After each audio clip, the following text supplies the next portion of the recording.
What is happening, guys? Let me get myself around here. Birdman 316 here again. We have the 3 Les Paul Special 2 guitars. Now one of them is the real deal and 2 of them are clones. The real deal is right here. This is the Epiphone model. That's the real deal. And the other 2 are clones. Let's ease over to this monoprice here. You notice the monoprice has the trapezoid, I believe that's what they're called. Yeah, trapezoid inlays. And the neck, back of the neck is not painted. It's like a, I guess you can call it a satiny natural finish. And on the Epiphone, it is painted.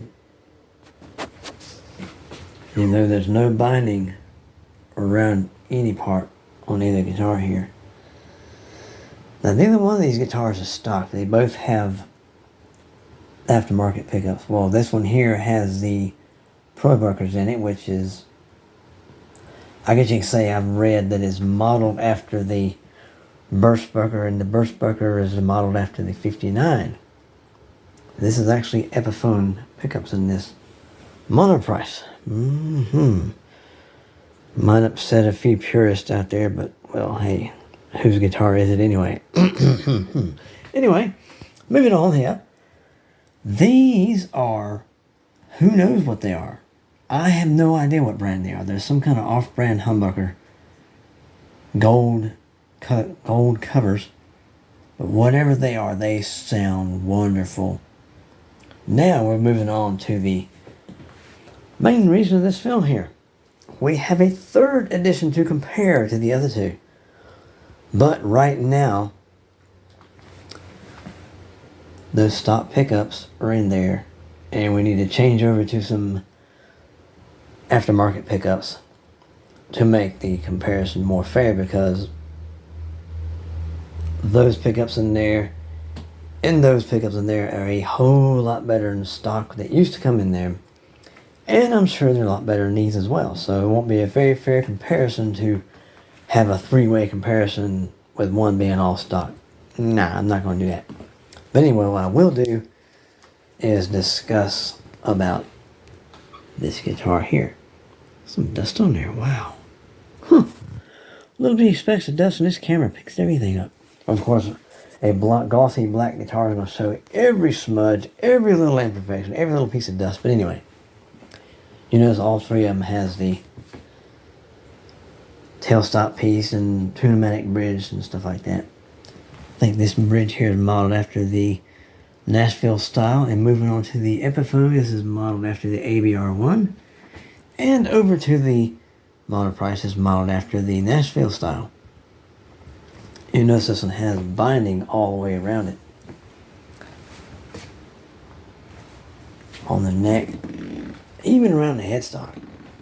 Now the back of the neck is a natural roasted looking wood, like, well, some people say, well, I saw a roasted maple neck or a caramel maple neck. I got a good one. How about a barbecue neck? There you go. Let's ease around this way so I can prove to you guys that it's binding all the way around here. We're easing around here. We gotta walk around the headstock. We don't want to go catch no guitar and accidentally drop it. Even has binding on the very bottom part of the fretboard there.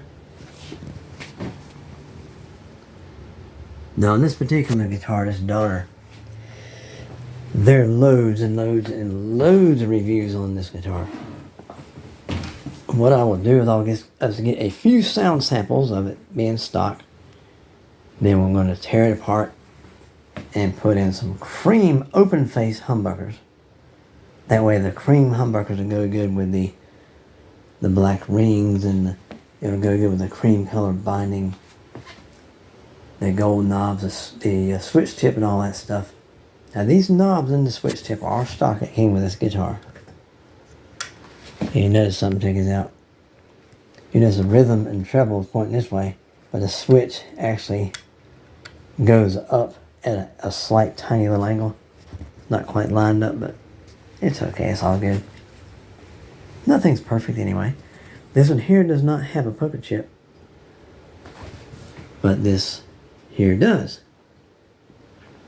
And just like the Epiphone, this one here has the dot inlays on the fingerboard. I'm thinking this is a maple neck. I'm not positive. I'm not sure if it's a laurel or a Jatoba fingerboard. I'm thinking the body is mahogany.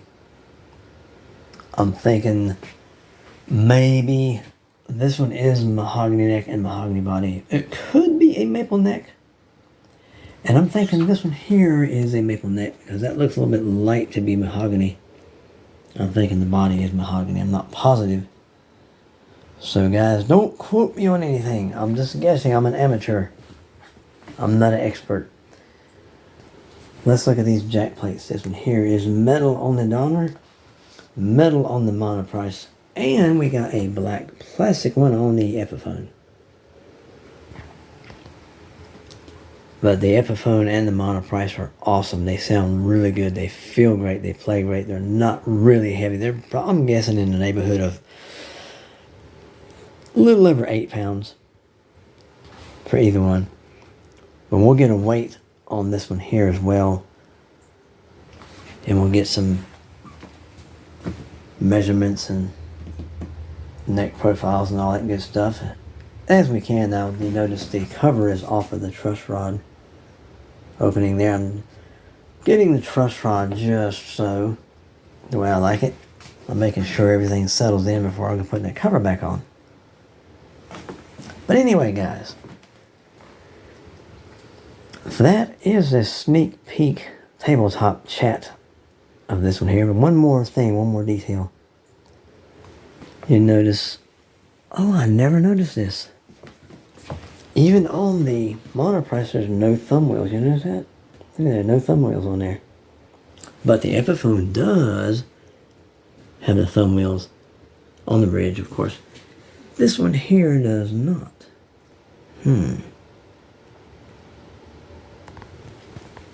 But it's okay though. I might end up getting thumb wheels for both of these someday. It's not going to affect how it plays. Not going to affect how it sounds. I guess it's just a mental thing. Like, oh my gosh, I don't have thumb wheels. I better get them. Oh, I better get them. I better get them. Oh, I think it's just a mental thing. But it does not affect how it sounds, how it plays. But anyway, guys, this is Birdman 360. I want everyone to have a wonderful day, a wonderful night, wherever you are. Always remember, keep rocking. Make the world a better place. Sayonara.